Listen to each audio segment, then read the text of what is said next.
नमस्कार सभी को, राम राम।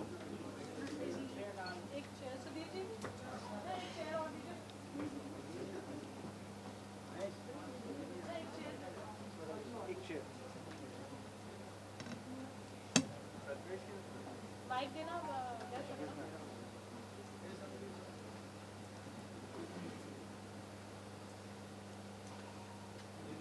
तो शुरू करें।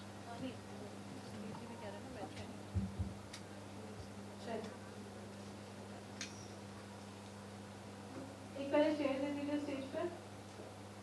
कोई बात नहीं, सुधीर जी यहाँ पे खड़े हो जाएंगे। So, welcome everybody. I am introducing Ms. Sonali Powell. She has had a successful stint at the Big Boss house recently, and today she's personally meeting everybody here and also sharing her journey at the Big Boss house. So I'm handing over the mic to Sonali. थोड़ा start करो। सभी पत्रकार साथियों को मेरी नमस्कार और राम राम।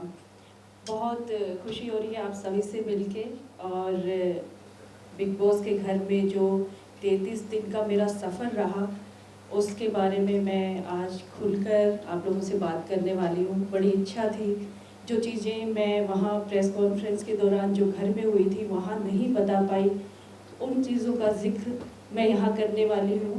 और बहुत खुल के चाहती हूँ कि आपसे बातचीत करूँ, घर के बारे में बताऊँ, कुछ अपने बारे में भी बताऊँ। तो हम लोग शुरू करते हैं। सोनाली जी, आपको वो लाइट चल दिख रही है वहाँ ठीक सामने देखना, सवाल लेफ्ट राइट से आ जाएंगे। तो सबसे पहले ये सवाल सोनाली जी कि क्या वो घर प्रेस कॉन्फ्रेंस में वहाँ या घर के अंदर ऐसी कौन कौन सी बातें थी जो आपने खुलकर नहीं बता पाई, एंड आज यहाँ पर अगर आप इसके सामने ब्रीफ कर सकें। जी, पहले मैं 1 मिनट में अपना इंट्रोडक्शन देना चाहूँगी।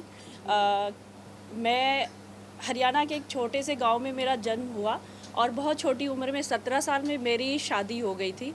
और शादी के बाद जो परिवार मुझे मिला, बहुत अच्छा परिवार मिला। उन्होंने मुझे आगे बढ़ाया।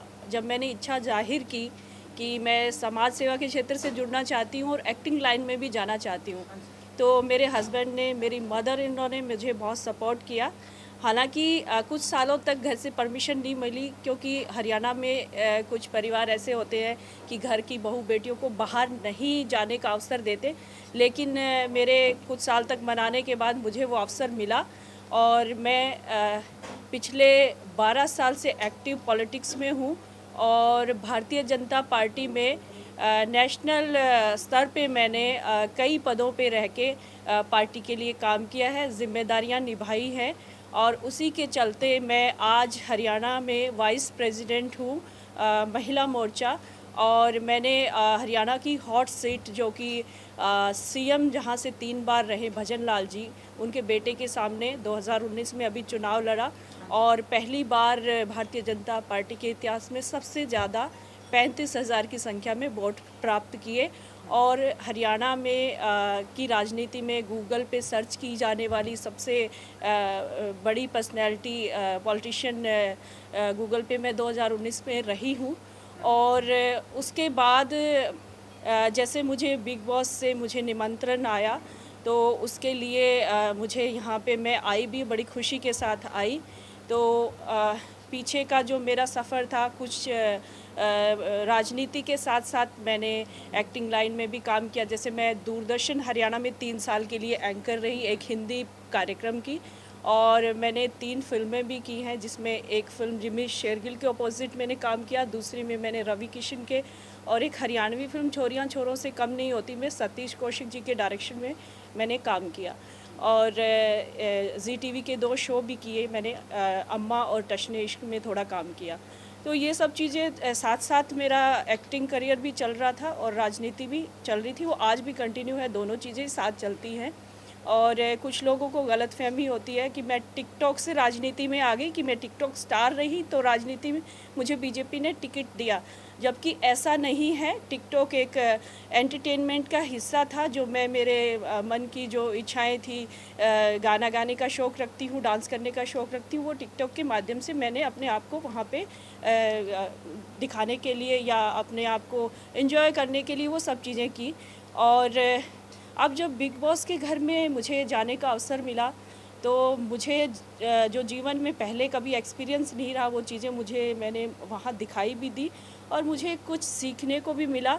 और मुझे लगता है कहीं ना कहीं मुझे एक मजबूती भी मिली शो में जाने से। और शो के बारे में अलग अलग तरह की अफवाहें हमने सुनी थी कि पहले से प्लान होता है, कुछ चीज़ें ऐसी होती हैं, लेकिन ऐसा कुछ नहीं है क्योंकि मैं थोड़ा सा अलग दुनिया से आई हूँ। क्योंकि हाँ, एंटरटेनमेंट जगत के लोग हैं वो तो वाकिफ़ हैं इन चीज़ों से, लेकिन हमारे जैसे लोगों को ये चीज़ें मालूम नहीं थी। हम विश्वास करते थे कि शो में ऐसा होता है कि किसी को ज़्यादा तवज्जो दी जाती है या किसी के लिए ऐसा कुछ किया जाता है।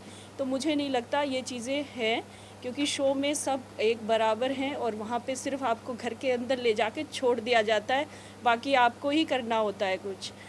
और जैसे कि आपका पहला सवाल मेरे से ये है कि जब प्रेस के दौरान वहाँ पे मैं खुल के नहीं बता पाई वो जो चीज़ें हैं वो मैं आपसे शेयर करना चाहूँगी। उस दिन एक टास्क मिला था कि न्यूज़पेपर में जो पर्सनैलिटी सबसे ज़्यादा वहाँ पे पॉपुलर है बाहर के लोगों के बीच में कौन होगा। तो वहाँ पे डिस्कशन जो हुआ उसमें सबसे पहले रुबीना जी हर टास्क की फ़ाइल पढ़ती है। जैसे उनको काम दिया जाता है, सब लोग उनको मानते भी कि हाँ चलो अच्छा पढ़ती, हिंदी और इंग्लिश उनकी काफ़ी अच्छी है, तो उस वजह से उनको टास्क फ़ाइल पढ़ने को दी जाती है। तो उस समय जैसे मेरा ज़िक्र आया 5 नंबर पे। 5 नंबर पे राखी ने कहा कि दीदी को होना चाहिए। आपको क्या लगता है कि वो हमारे फील्ड से नहीं है तो वो क्या उनकी चर्चा नहीं हो रही होगी, या उनकी चर्चा तो इस विषय भी हो रही होगी कि एक पॉलिटिशियन है और बिग बॉस के घर में एंटर किया है तो इसी से वो सुर्खियों में आई होंगी, तो उनको 5 नंबर से मेरे से पहले मेरे ख्याल से रहना चाहिए। उसके बाद राहुल और अली ने मुझे सपोर्ट किया इसमें, लेकिन रुबीना जी के द्वारा इसको इग्नोर कर दिया गया। उन्होंने कहा नहीं, हम नहीं मानते इनकी चर्चा हो रही होगी क्योंकि ये बहुत लास्ट में आई हैं और बाकी लोगों की ज़्यादा चर्चाएं रही होंगी क्योंकि 4 महीने से सब चल रहा है। तो वहाँ पे मैं ज़्यादा कुछ मैंने बोला नहीं। मुझे लगा कि चलिए ठीक है, ये लोग ज़्यादा पॉपुलर हैं तो इनकी तस्वीरें यहाँ पे लगनी चाहिए, उसको छोड़ दिया गया। लेकिन बिग बॉस हमेशा ये कहते हैं कि टास्क को पूरा करें, वो टास्क पूरा नहीं हो पाया। लेकिन काम्या जी जब वहाँ पहुँची, पत्रकारों ने बातचीत की, उसके बाद फिर उस टास्क को पूरा करने के लिए काम्या जी ने बोला, क्योंकि बिग बॉस ने आदेश किया था कि इसको पूरा करें। 9 लोगों की तस्वीरें थी, 10वां सिर्फ मैं बची थी, तो मेरा फ़ोटो कहाँ लगना चाहिए, काम्या जी ने ये कहा। तो उसमें फिर सब लोग उठ खड़े हुए। अर्शी खान ने सिर्फ बोला कि सोनाली जी को होना चाहिए, इनमें से किसी एक जगह पे आप इनके बारे में हम अपनी राय देना चाहते हैं। लेकिन उसमें किसी की सुनी नहीं गई क्योंकि रुबीना जी ने फिर से घुमा दिया मुद्दे को और उसको वहीं क्लोज़ कर दिया। तो मेरा ये सोचना है कि काम्या जी को उस बात पे ज़ोर देना चाहिए था कि इस टास्क को जब मुझे दिया गया है ये कार्यक्रम, तो इस टास्क को मैं पूरा करूं। तो वहाँ पे थोड़ा सा मुझे इग्नोर किया गया। और दूसरा, मुझसे सवाल पूछे गए, उसमें 3 सवाल थे। शायद खाना फेंकने वाली बात है एक, और उसमें मुझे क्लियर नहीं करने दिया गया, जिसमें रुबीना जी, अर्शी खान ये लोग पीछे से बोलने लगे। आप लोगों ने हमेशा देखा होगा, मैं जब तक शो में रही, जब 2 लोग या 3 लोग भी बोल रहे होते थे, मैंने बीच में कभी नहीं बोला, कभी भी नहीं बोला। आप शो पीछे कभी भी देख सकते हैं। जब वो लोग बोल के अपनी बात ख़त्म कर देते थे तब मैं पूछती थी क्या मैं अपनी राय दूं या मैं अपनी राय रख सकती हूं। मैं हमेशा ये पूछती थी क्योंकि हम लोगों ने हमेशा से ये नियम बनाए हुए हैं। हम जिस पार्टी से ताल्लुक़ रखते हैं, हमें सिखाया गया है कि हमें अपनी जो राय है वो बताने के लिए भी पूछना चाहिए कम से कम। तो मेरा ये नियम है, सिद्धांत है, तो उसको मैंने फ़ॉलो किया।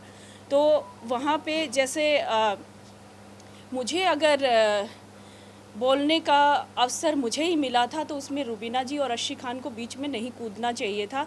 मुझे वहाँ पे मेरी बात को क्लियर नहीं करने दिया गया। जो रोटी वाला मामला था, जो डस्टबिन की बात थी, अगर आप लोग उसमें खुल के जानना चाहते हैं तो एक पॉइंट है जो मैं बताना चाहती हूँ। उसमें हुआ ऐसे कि वहाँ पे खाना जो था हमेशा अच्छे से राशन आता, सब ठीक ठाक था। लेकिन लास्ट में कैप्टनसी का जो टास्क था उसको ख़त्म ही कर दिया गया कि कैप्टनसी के लिए अभी कोई टास्क नहीं होगा, अब खाने के लिए होगा। आपको खाना तभी मिलेगा जब आप टास्क पूरा करेंगे, नहीं तो आपको लिमिट में कुछ चीज़ें दी जाएंगी और उन्हीं में आपको गुजर बसर करना पड़ेगा।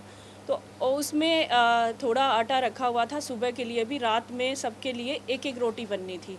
और मैं हमेशा दाल चावल नहीं खाती थी, क्योंकि मैं जिस एरिया से आती हूँ वहाँ दाल चावल कम खाए जाते हैं, वहाँ रोटी सब्ज़ी खाई जाती है, लस्सी दूध ज़्यादा लिया जाता है।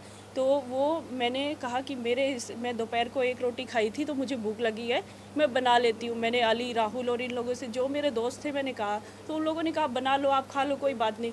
क्योंकि वहाँ पे हर कोई पहले जैसे अर्शी खान रात में सबके सोने के बाद अपना खाना बनाती थी, विकास भी अलग से अपना खाना हमेशा अलग से बनाता है। और मुझे लगा कि मुझे भी जिसकी ड्यूटी है, कोई बात नहीं, एक रोटी मैं अपनी बना लूँगी। तो उसमें मैंने उस दिन रोटी बनाई, और जैसे ही अर्शी खान की ड्यूटी थी रात में डिनर बनाने की, उसने मुझे रोटी बनाते हुए जैसे ही देखा तो वो बहुत ज़्यादा तिल मिला गई और मेरे ऊपर चढ़ गई पूरी तरह से, कि मुझे मतलब ऐसा फ़ील हुआ कि ये लड़की मुझे दोस्त मानती है, मैं इसको दोस्त मानती हूँ, एक बेड पे सोते हैं। तो इसने मेरे साथ मुझे हर्ट किया, इसने एक रोटी के लिए।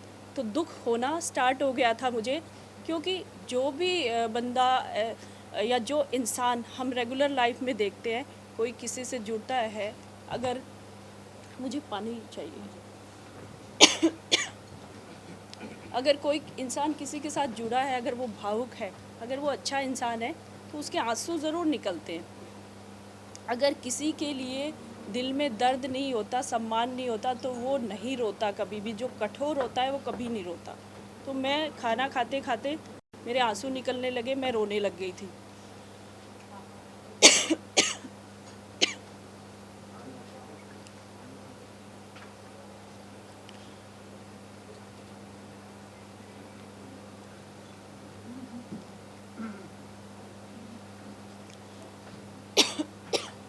Thank you.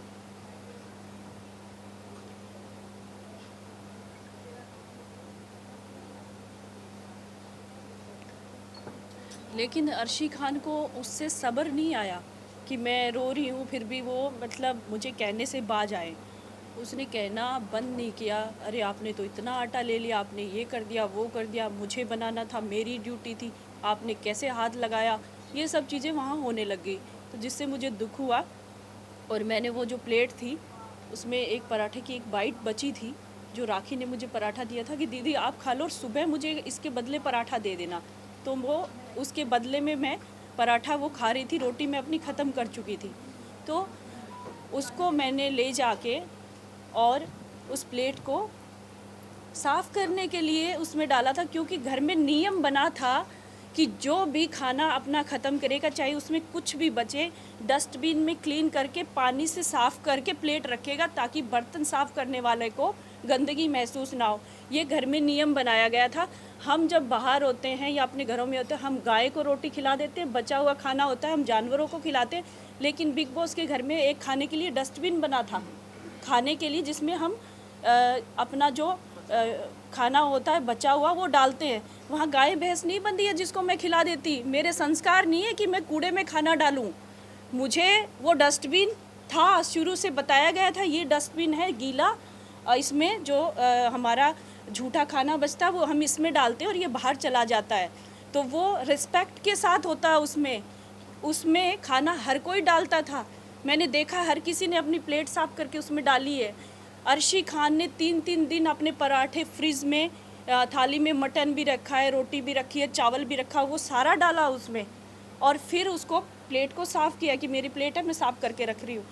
रुबीना ने 15 रोटियाँ मेरे सामने डाली है डस्टबिन में, तब खाने का अपमान नहीं हुआ था। इस चीज़ को मुझे क्लियर नहीं करने दिया गया। वो डस्टबिन सिर्फ उसी के लिए था। उस डस्टबिन में जो हमारा झूठा खाना या वेस्ट अनाज था वो चला जाता था, वो उसके लिए था। तो इसमें मैं कहाँ मैंने खाने का अपमान किया, कहाँ मैं खाने का अपमान करने के लिए ज़िम्मेदार हूँ? आप लोगों से सवाल पूछ रही हूँ। मुझे टारगेट किया गया, मुझे रुबीना जी के द्वारा, निक्की के द्वारा। निक्की कैसे आई? निक्की को उस समय टास्क मिला हुआ था लाइव रहने का 1 घंटा। आप लोगों ने देखा होगा निक्की वो कर रही थी, निक्की को पॉइंट चाहिए थे क्योंकि वो कुछ खास कर नहीं पा रही थी। उसको बीच में जैसे अर्शी खान ने उकसाया, अर्शी ने कहा रुबीना जी देखो खाना वेस्ट कर दिया, खाना है नहीं। अरे तू मुझे रुलाती नहीं तो वो एक बाइट मेरे पेट में जाता ना, मैं किसी को नहीं देती वो, क्योंकि मुझे भूख लगी थी। मैं दाल चावल नहीं खाती हूँ, मैं अपनी रोटी और पराठा मैंने ही खाना था, मैं किसी को बिल्कुल नहीं देती। मैंने खाने का अपमान नहीं किया। मेरे जो हलक से नहीं नीचे उतरा रोते समय, वो मैंने अपना नियम पूरा किया था वहाँ पे, जो नियम बिग बॉस ने बनाए हैं, जो प्लेट को साफ करने वाला वो मकसद था, ना कि खाने का अपमान। वो बाइट रुबीना जी मुझे बार बार कह रही थी वो मैं खा लेती। रुबीना जी जो ढंग से किसी से बात नहीं करती, वो खा कैसे लेती? उनके अंदर इतना घमंड है, वो कैसे खा लेती?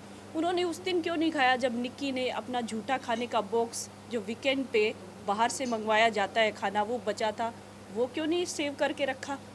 वो खा लेती। जब मैंने निक्की को सुबह से मैं कह रही थी निक्की ये जो वेस्ट खाना है इसको उठा लो, तो निक्की ने मेरे से उसके लिए कि झगड़ा हो मैं कुछ करूं, क्योंकि सलमान जी ने वीकेंड का वार चल रहा था, उसका शूट चल रहा था।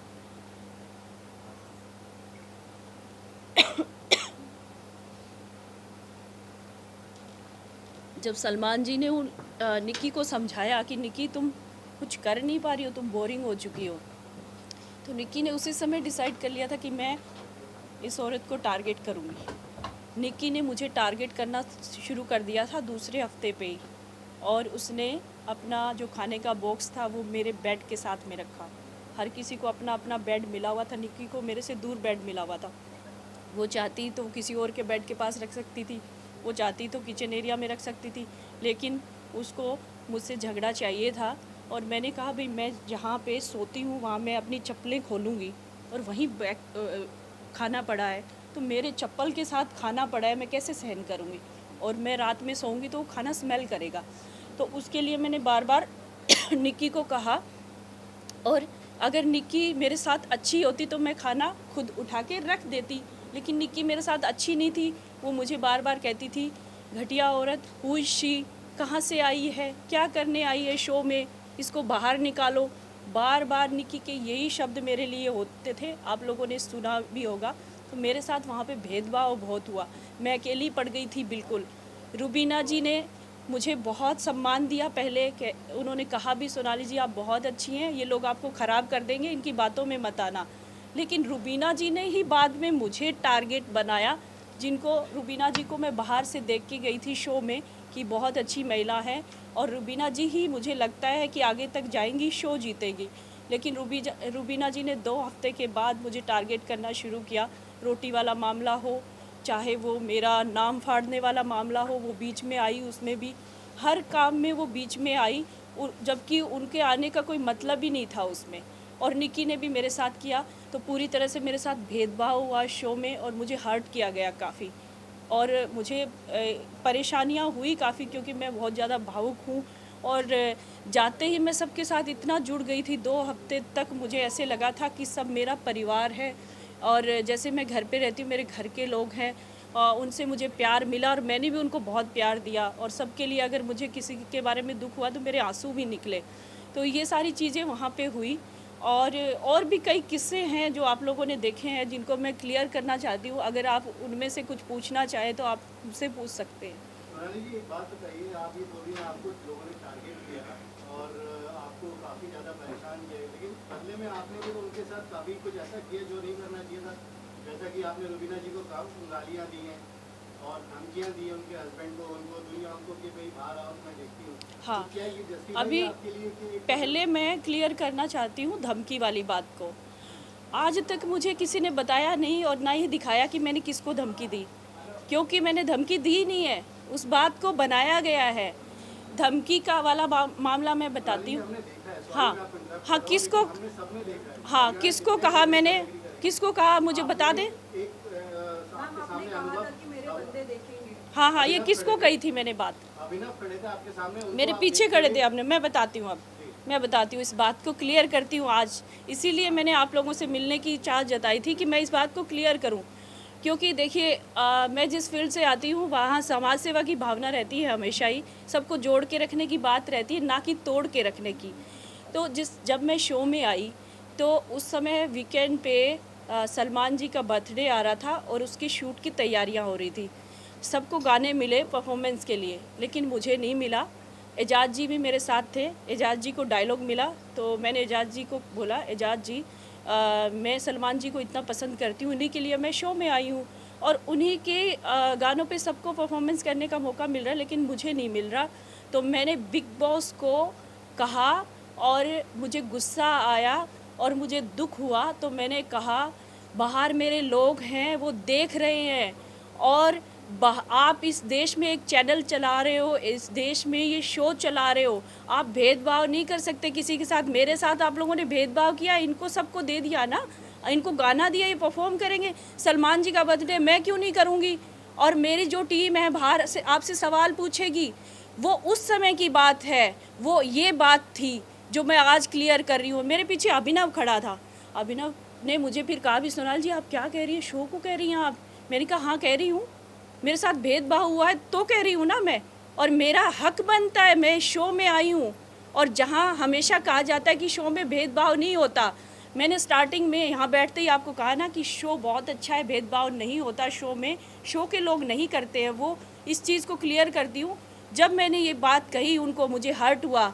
तो दूसरे दिन जब शूट हुआ तब सलमान जी ने या क्रिएटिव्स जो थे या शो मेकर जो हैं, उन्होंने इस बात को समझा और उन्होंने मुझे परफॉर्मेंस का मौका दिया, उस चीज़ को क्लियर किया।